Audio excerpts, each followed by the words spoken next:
Hello. Thank you for watching this, our second installment of the Leederville Lounge Room. Thanks to everyone who's supported the show so far. It'd be great to see you come down here, kick your feet up, have a good time, watch some bands with us.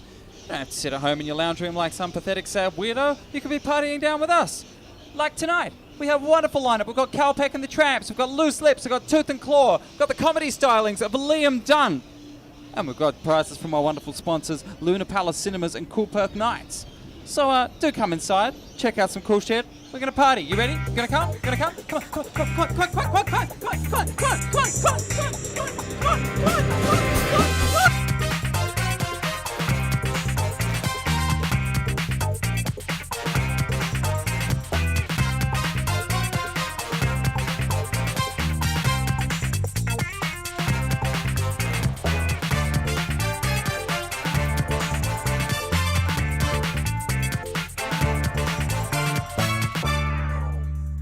Ladies and gentlemen, welcome to this, the second installment of the Leederville Lounge. Tonight, we have an epic lineup for you. We've got Calpeck and the Tramps, the Loose Lips, the comic stylings of Mr. Liam Dunn, and opening for you tonight, with great pleasure and excitement, I am happy to introduce to you Tooth and Claw.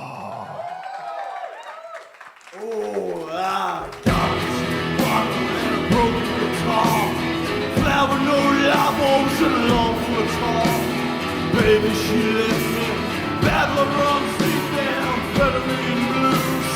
Can't get no sleep. But I bought her some flowers, wrote her a speech. Cats for the roses, just get out and bleach. I die tomorrow, nothing I'd miss. Amphetamine blues burns when I piss. My pupils tell you no lies. Weighed up my options, ain't more at a time. Tell you I'm sorry, that ain't quite true. I've been cut up and stepped on amphetamine blue.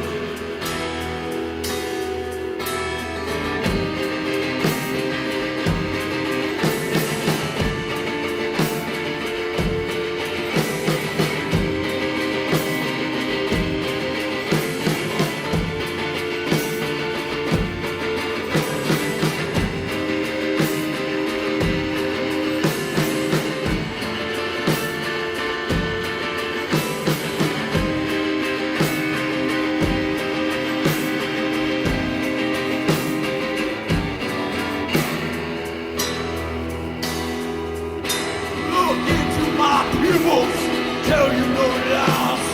Wait up my options, ain't all of the time. Tell you I'm sorry, that ain't quite true. I've been cut up and stepped on amphetamine blues. Cut up and stepped on amphetamine blues.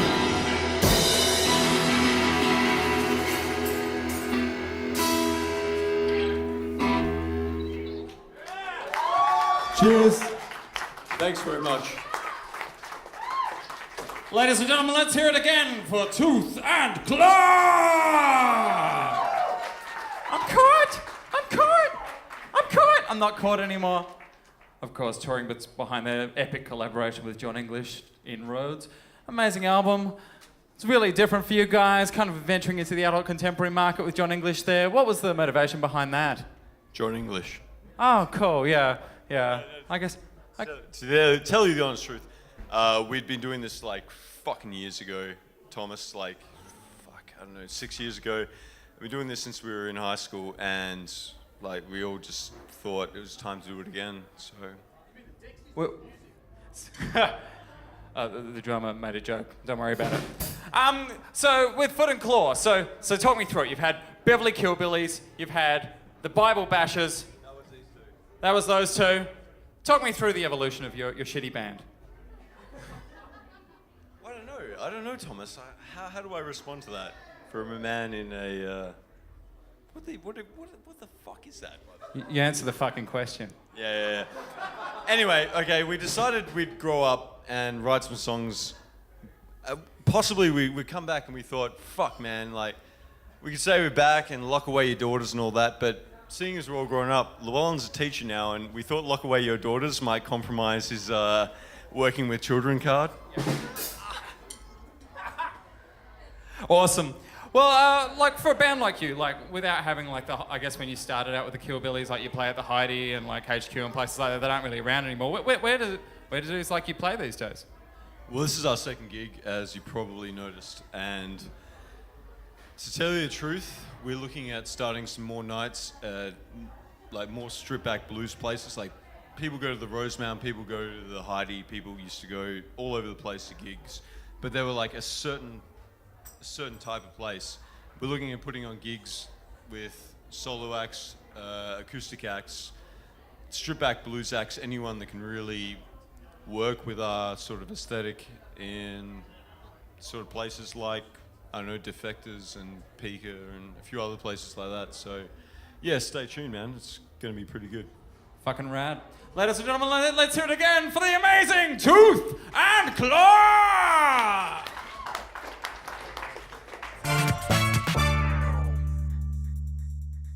Bam! Exciting times happening now in your face, like some kind of like explosion of party everywhere and a disgusting thing that should belong to another video site other than the one that you're browsing at the moment if you're at home. But if you're here, then you're not browsing a video site, you're experiencing something live, which is exciting, which means you should be rewarded with movie tickets from Luna Palace Cinemas. Exciting. So I'm going to be giving those away in a bitchy competition that you don't even fucking know that you entered during the next set, and you'll find out if you won after Loose Lips play. But onto that, our next band are a wonderful band. They're one of Perth's dirtiest blues and rock and roll bands. They recently changed their name from a band that was offensive, a band name that was offensive to several people in the gay, lesbian, bisexual and transgender community. But, you know, I thought it was pretty cool, and I'm pretty faggy myself. Ladies and gentlemen, direct from somewhere in the southern suburbs of Perth, Western Australia, I give you Loose Lips!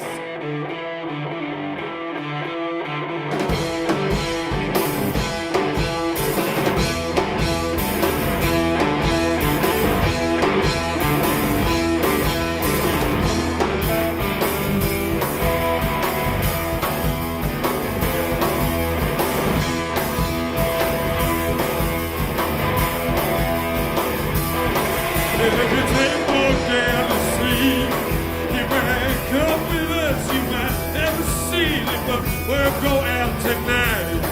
I'm gonna try real hard and do it all night. If you wanna come down today, you might try to get up, you might learn how to play the only word to be. And if you want some more, then there'll be a cowboy. Hey, you did. Cowboy. Hey, man. Cowboy. Hey, you did.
All right, ladies and gentlemen, let's hear some noise again for the Loose Lips. Touring, of course, behind their new LP, The Lord Is My Shepherd, available in all op shops now. Very exciting. Now, Dougie, you play with Abby May as well. Do you feel like kind of like a sexy kind of cheating feeling when you play with that other band? Yeah, definitely. It is like cheating on a girlfriend, being between two bands, so to speak. Yeah. This is really fun doing these interviews with bands that have just come off stage when they're all sweaty. It's a little bit like interviewing a swimmer at the Commonwealth Games or something. It's very exciting. Now your last album, Bella Morte, came out about a fucking million years ago. Tell me, when is your next record coming out? Real soon. We're recording real soon. We're recording right now, in fact. Right now? Yeah, just went to YouTube, I think. It did. That's going to be on the new album. High pressure questions. That's what we do. Thomas Falk gets the answers. All right. Now, a lot of your band members have beautiful hair. I mean, take this wonderful kind of silky kind of curvy thing that's happening here. It's amazing. Did you see that? I'm like a fucking graceful ballet dancer. I did the same thing 5 seconds ago. Do you guys have any kind of like hints and tips for the home viewers on how to maintain such a healthy hairstyle? Yeah, rock and roll. Rock and roll in the hair. It's good. Rock your hair. Rock and roll pretty much just does all the maintenance for you, does it? The bowl cuts. Tony said the bowl. I think he was referring to a bowl of mull, but we were talking about bowl cuts here, so that's good. All right, and how do you reconcile your sludgy, like, kind of sex rock with your new LP, The Lord Is My Shepherd? Like, what was the process of creating that? I have no idea. What did you just ask? I just asked for your number, Dougie. I hope that's okay. Ladies and gentlemen, put your hands together again for Loose Lips! Exciting times indeed. We've got stuff happening in Perth on a Thursday night. Isn't it fucking great? It's fucking amazing. Anyway, we've got some prizes to give away. I'm just going to give them away at random during the next show in a bitchy kind of like annoying way, and I'll let you know after the show who's won. But that's courtesy of Luna Leederville. They want me to let you know that there is a screening of Lawrence of Arabia on Saturday night at Camelot. It's one of my least favourite movies, but somebody here really likes it and will probably fight me here about it afterwards, so I'm really looking forward to that. I think it's a pretentious pile of shit, but you should go and see it. All right. I'm joking. Seriously, go see that movie. It's fucking amazing. Anyway, also high fives to our sponsors, Miller Beer. Miller Beer. All right. If you like the Leederville Lounge, go have a look on YouTube. Go have a look on Facebook. Find us. Subscribe to the Cool Perth Nights fucking mailing list. All that shit. Anyway, enough of me talking. It's boring. You don't want to listen to it, do you? I don't want to. Exactly. You make a good point, sir. All right. When I was talking to Lath about the concept of this night, I included a lot more torture porn and a lot more kind of like giving pain to people and animals and all kinds of things. Lath really pulled me back from that, and I was really happy for that, because in the end, he was right. That's good. That made me quite happy. But ladies and gentlemen, he has agreed that we can like bring along comedians to kind of have a shot at like assaulting our audience with their brand of laughter and awesomeness. So I hope that you're okay with that. Are you okay with that? Good news, because ladies and gentlemen, our first lamb to the slaughter is the wonderful, gentlemanly, amazing Liam Dunn.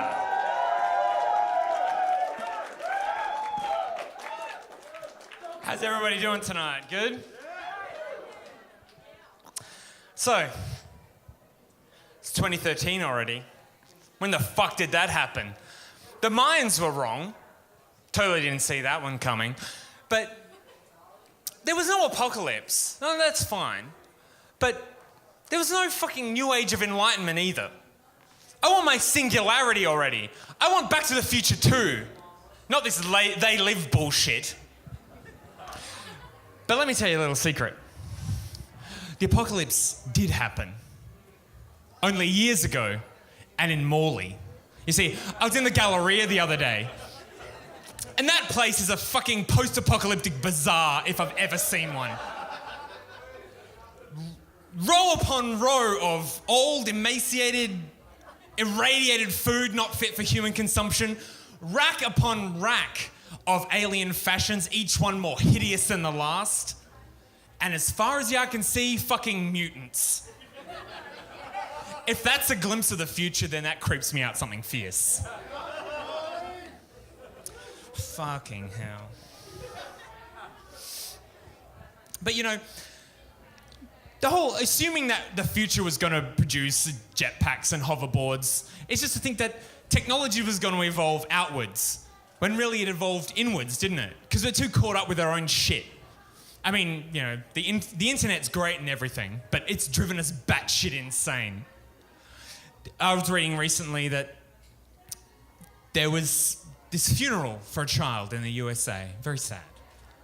But a TV network took it upon themselves to live stream that fucking shit on the internet. Jesus fucking Christ. It's like we can't experience anything anymore. We have to tweet about it or photograph it for it to mean anything. It's a child's funeral, for fucking sake. Not some techno-Dionysian orgy. I mean, I could just imagine what was going on during that funeral. The parents are live tweeting their every emotion. OMG, so sad, hashtag tiny coffin. The priest is up on the altar, takes an Instagram of the wine and the communion wafers. Om nom nom. The brother of the deceased lifts up the lid of the coffin, takes a photo of his brother and loads it up on the internet with a black background and white text saying, "Who farted?" Creates the dead boy says meme. Says spelled S-E-Z, by the way. And his cousin, 14-year-old oversexed girl in the pews, takes a selfie, uploads it to Facebook, gets an astronomical amount of likes, or as she likes to refer to them as pity pervs. And her brother behind her, he's tweeting his own reactions. Why is that guy on stage wearing a dress? Hashtag gay funeral. Fucking hell. I just fucking need a holiday. The last thing that happened to me that even resembled a holiday was when it was like 40 degrees and it was so hot I had to take my shirt off to take a shit.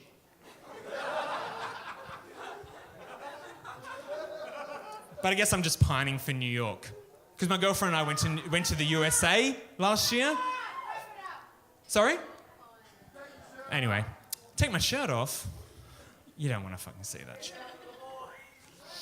I want to entertain, not horrify. But we're in the USA last year. We fucking loved it. But New York especially. New York's just amazing.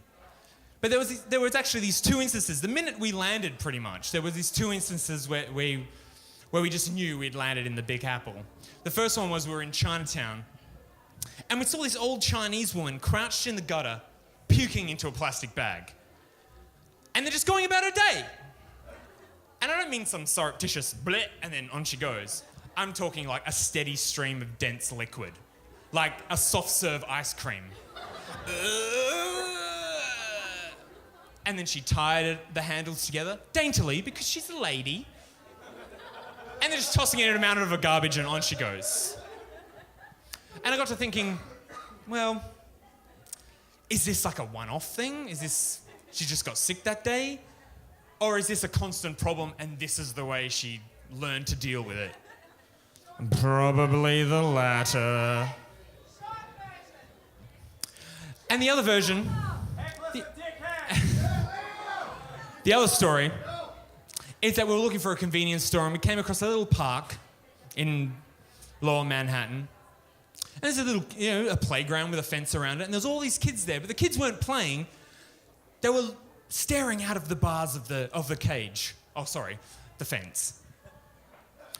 White-knuckled, intense looks, and I was wondering what the hell is going on here? And then I saw the paramedics, and then I saw the body. It's a homeless man, dead. And I thought, amazing! 2 hours in New York and I've already seen a dead body.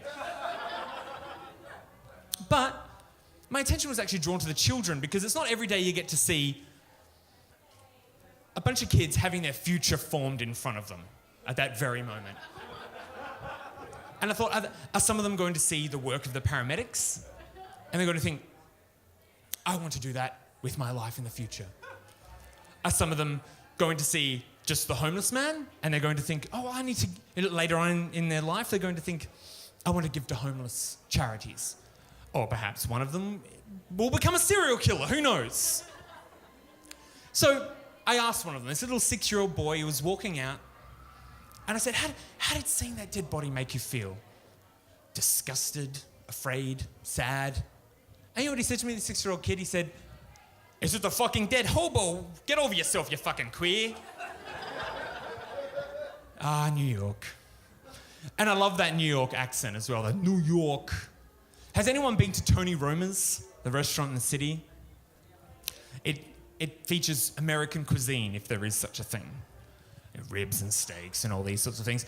I don't know about their commercials to get people in, and I don't want to know because the commercials I've made up in my mind are so much better than anything that they could ever produce. I picture this Sopranos kind of guy in a tracksuit with the chains and the rings, just this fat guy, just pointing at the camera. Hey, come to Tony Roma's, you piece of shit. We got ribs. Hey, I'm Tony Roma. Have some steak or chicken, you fucking asshole.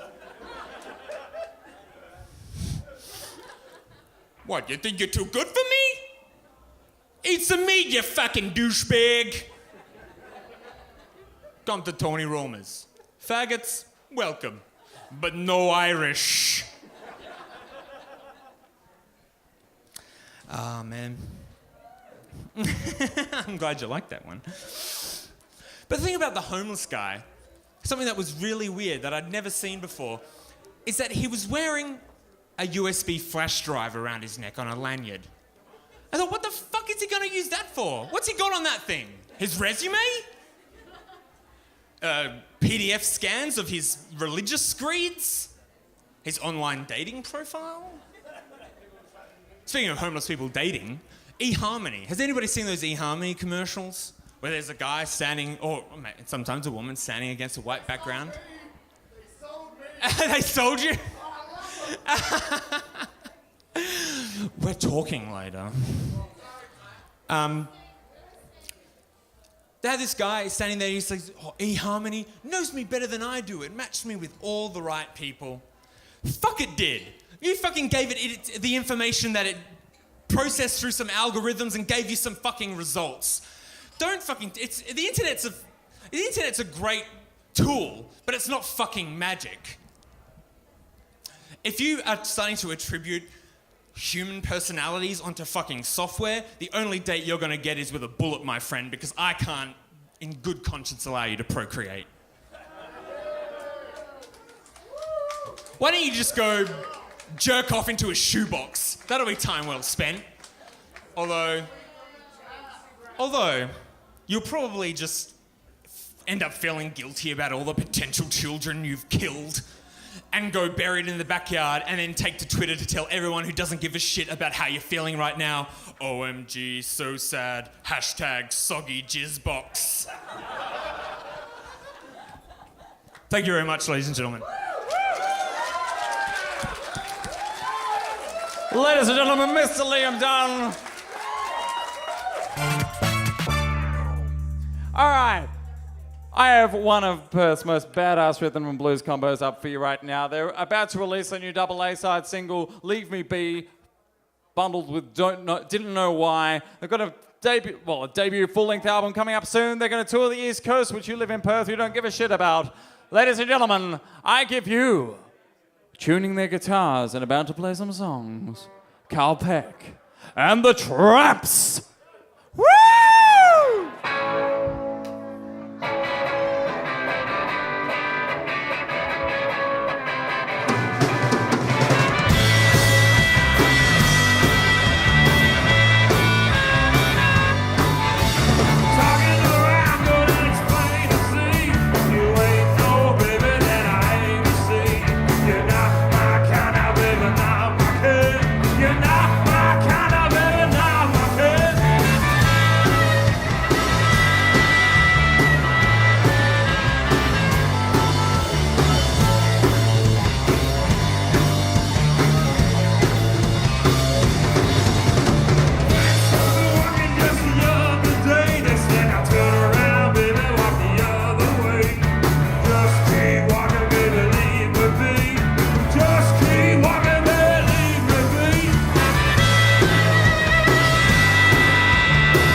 Ladies and gentlemen, let's hear some fucking noise for Carl Peck and the Tramps.